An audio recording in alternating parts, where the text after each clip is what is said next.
Congresso e dispõe de 10 minutos regimentais.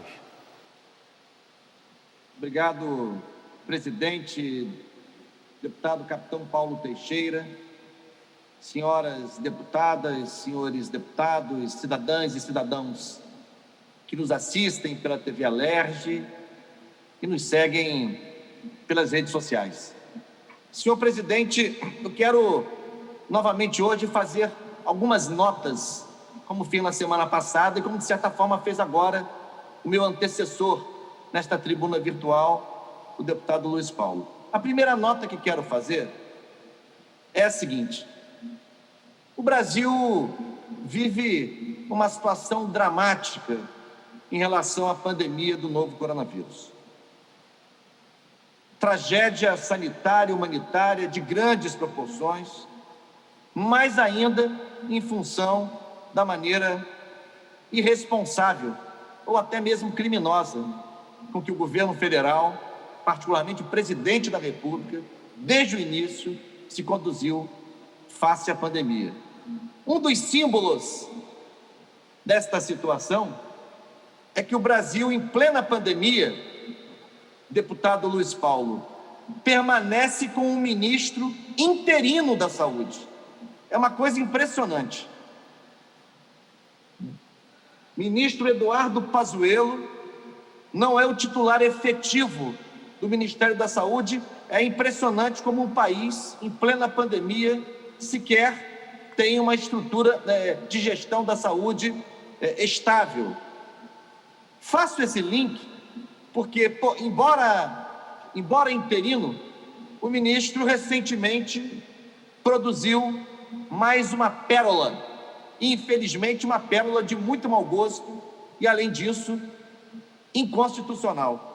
Quero aqui me referir à portaria número 2282, de 27 de agosto de 2020, uma portaria pela qual o senhor ministro interino da Saúde altera as normas sobre realização da interrupção legal da gravidez, conforme previsão na legislação federal. São 3 situações e nós sabemos em que é possível a interrupção dentro da lei da gravidez e no âmbito do SUS. Gravidez resultante de violência sexual, anencefalia do feto, quando a gestação oferece risco à vida da mulher. Ora, nesta portaria, o ministro interino da Saúde passa a exigir que a equipe médica notifique a polícia os casos de acolhimento de pacientes quando houver indício ou confirmação de crime de estupro. As pacientes que se apresentarem no âmbito do SUS para fazer a interrupção legal da gravidez,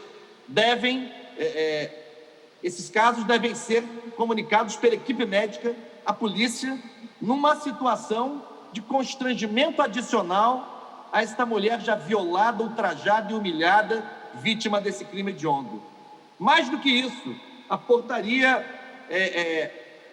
indica que a equipe médica pode oferecer à vítima, deputado Luiz Paulo, a visualização do feto ou do embrião por meio de ultrassonografia, ou seja, é mais um constrangimento desta feita emocional, psicológico, culpabilizador em relação a esta mulher, a esta vítima, de novo, de um crime hediondo. Portanto, é mais constrangimento, é mais intimidação, é mais humilhação, é mais ultraje para quem foi vítima de uma aberração, de um crime desumano, monstruoso e hediondo, que é o estupro. Portanto, eu quero aqui vocalizar e reverberar a manifestação de várias entidades da sociedade civil organizada, de vários segmentos. O próprio presidente da Câmara dos Deputados, deputado Rodrigo Maia, fez uma menção explícita a essa portaria, considerando-a uma aberração, além de inconstitucional. Então, eu faço coro aos movimentos que exigem, aos movimentos de saúde pública, aos movimentos que defendem o SUS, aos movimentos que defendem os direitos e a cidadania da mulher, que exigem a revogação deste instrumento desnecessário, intimidador e constrangedor para mulheres vítimas de estupro no Brasil. A segunda nota que quero fazer, deputado Capitão Paulo Teixeira, diz respeito a uma outra situação, esta especificamente no nosso estado, combalido, porém valoroso estado do Rio de Janeiro, notadamente na região dos Lagos, especificamente no município de São Pedro da Aldeia. E aqui me refiro ao acampamento Emiliano Zapata. Desde julho de 2017, quando 50 famílias de trabalhadores rurais organizaram esse acampamento e usam a terra para o seu próprio sustento, para a sua subsistência, passaram a ser alvo de constantes ataques de um grileiro identificado pelos locais como Mateus, a quem eu dou o nome. A luta pela terra no Brasil é uma luta surda. Os ataques dos grileiros contra as populações rurais mais empobrecidas são diuturnos, mas raramente têm repercussão midiática. Cercas quebradas, ameaças de morte, incêndios. Constantemente, esse acampamento é vítima desse tipo de ataque, desse tipo de manifestação violenta. Teve um ápice negativo, esses fatos tiveram um ápice negativo com a morte de um agricultor conhecido como Mineiro, em julho de 2020. Eu repercuti aqui na tribuna, assim como a deputada enfermeira Rejane também repercutiu. Entretanto, um novo capítulo, uma nova página de ameaça e violência se instalou agora na segunda-feira. Nosso mandato esteve lá no sábado, dialogando com o acampamento, discutindo as condições de organização e de melhor assentamento legal daquelas famílias no acampamento Emiliano Zapata. Nós estivemos lá no sábado. Estranhamente, na segunda-feira, um incêndio de razões até agora desconhecidas devastou o acampamento.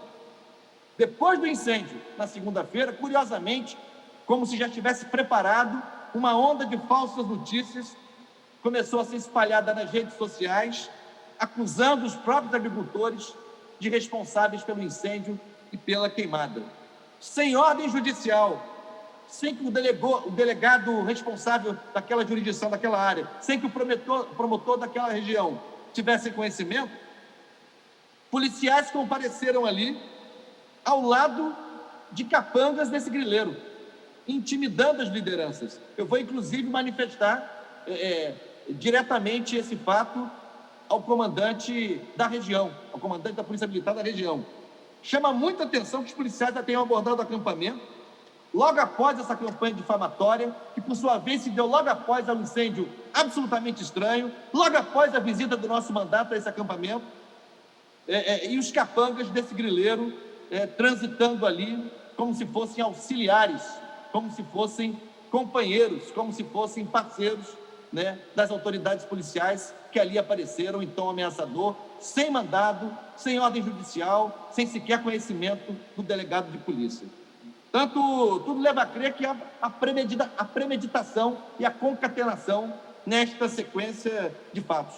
É dever do Estado, é dever do poder público garantir a integridade das pessoas, das famílias que compõem o acampamento Emiliano Zapata, para além da discussão da propriedade da terra, da posse da terra, que é um outro debate que deve ser feito nos fóruns adequados. Portanto, transmito aqui a minha solidariedade às famílias do acampamento Emiliano Zapata, em São Pedro da Aldeia, e vou comunicar diretamente ao comandante do policiamento daquela área esses fatos que envolvem agentes da Polícia Militar, para que sejam identificados e sejam interpelados para saber qual é a razão e com que autoridade, com que orientação superior adotaram os procedimentos que adotaram logo após o incêndio, na segunda-feira, no acampamento. Terceira nota que quero fazer, deputado Capitão Paulo Teixeira, e aí me coaduno, me associo ao registro feito agora há pouco pelo deputado Luiz Paulo Correia da Rocha sobre esse episódio grotesco, lamentável, inaceitável protagonizado pela Prefeitura do Rio de Janeiro e pelo gabinete, diretamente pelo gabinete do prefeito Marcelo Crivella, que organizou, que estruturou, que compôs um coletivo, e aí sim a palavra cabe, de capangas, truculentos muitas vezes, que ficam dando plantões, eles chamam isso de plantões, em frente aos hospitais municipais, para constranger, coibir e cercear o trabalho de jornalistas, portanto, uma atividade criminosa porque é tentatória à liberdade de imprensa e, ao mesmo tempo, a liberdade de expressão, que também constrange os cidadãos e cidadãs que querem se pronunciar, querem se manifestar, querem denunciar o sufoco que estão passando no âmbito da saúde pública municipal no Rio de Janeiro. Necessariamente, o prefeito Marcelo Crivella, cujo telefone, inclusive, consta desses grupos de WhatsApp, foram identificados 3 grupos de WhatsApp, né, desses chamados guardiões do Crivella, terá que se explicar, não simplesmente por fazer parte de um grupo de WhatsApp, né, mas, sobretudo, por pagar salários do Orçamento Público Municipal do Rio de Janeiro para que seja cumprida esse tipo de missão por servidores públicos, sim, servidores públicos, que ocupam cargos de provimento em comissão, mas são servidores públicos, vinculados, muitos deles, ao gabinete do prefeito, com salários, em muitos casos, essa é uma outra infâmia, superiores aos salários recebidos, presidente capitão Paulo Teixeira, por quem está dentro do hospital trabalhando, servidores municipais, homens e mulheres, médicos, enfermeiros, técnicos de enfermagem, auxiliares de enfermagem, que dentro do hospital colocam suas próprias vidas em risco para salvar outras vidas, em nome do poder público municipal, cumprindo sua função de servidor público municipal, ganham menos do que esses capangas montados pela prefeitura, pelo prefeito, do seu gabinete, para fazer esse trabalho absolutamente deplorável, que precisa ser apurado a fundo pela Câmara Municipal do Rio de Janeiro. Tem vários parlamentares na Câmara Municipal que estão se movimentando nesse sentido. Eu quero ressaltar, entre outras iniciativas, as iniciativas tomadas pelo mandato do vereador Raimon, entre outros mandatos que já estão se movimentando para cobrar do prefeito as devidas explicações e abrir os procedimentos adequados, seja sob a forma de um procedimento que pode resultar no impedimento, não sei se haverá tempo hábil, como disse o Luiz Paulo, uma comissão parlamentar de inquérito, um afastamento temporário para que se esclareçam as situações, enfim. O que não é possível é que o Rio de Janeiro, que a cidade do Rio de Janeiro fique calada, que o Parlamento Municipal não se manifeste de maneira contundente sobre esse dramático, triste, criminoso episódio pelo qual tem que responder, antes de mais nada, como primeiro magistrado da cidade do Rio de Janeiro, o prefeito Marcelo Crivella. E, por último, deputado capitão Paulo Teixeira, não vou me alongar nesse 4º ponto, vamos deixar para desenvolvê-lo na sessão de amanhã, porque o adiantado da hora já me cobra, mas eu quero mencionar, não queria passar a semana sem fazer um pronunciamento sobre esse tema, que farei amanhã. Os fatos que aconteceram no final da semana passada devem chamar a nossa atenção, independentemente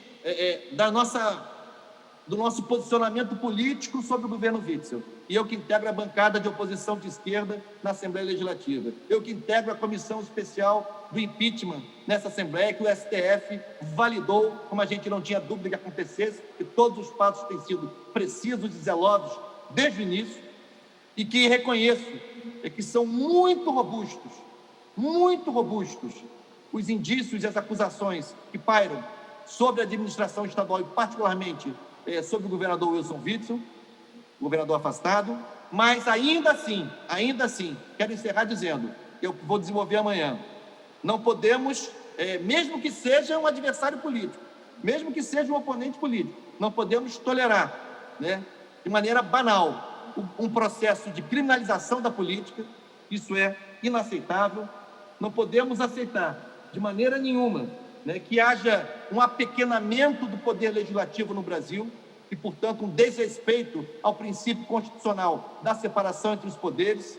Não podemos, tampouco, fazer de somenos importância, né, a soberania popular, a vontade popular, o voto popular, que não pode ser solapado mesmo por uma autoridade constituída, a não ser na forma da Constituição. Então, o que aconteceu no Rio de Janeiro, para além da gravidade das acusações, para além da ignomínia, que é desviar dinheiro público da saúde, sobretudo em tempo de pandemia, em qualquer tempo, de qualquer área, mas da saúde em tempo de pandemia, chega a ser desumano. Para além de tudo isso, é preciso discutir também o processo de implosão que continua em curso no Brasil dos pilares que sustentam o Estado Democrático de Direito. É preciso cuidar disso, né? Criminalização da política, apequenamento do legislativo sem separação entre os poderes e, ao mesmo tempo, banalização da soberania popular. Esses são os temas que quero desenvolver na sessão de amanhã, no expediente final de amanhã, em função dos fatos recentemente ocorridos no Rio de Janeiro, que culminaram com o afastamento do governador Wilson Witzel, que deve ser corroborado. Tudo leva a crer, parece que a tendência é essa, se é que a essa altura já não foi, pela Corte Especial do Superior Tribunal de Justiça. Muito obrigado, senhor presidente, pela paciência. Não tendo mais orador inscrito,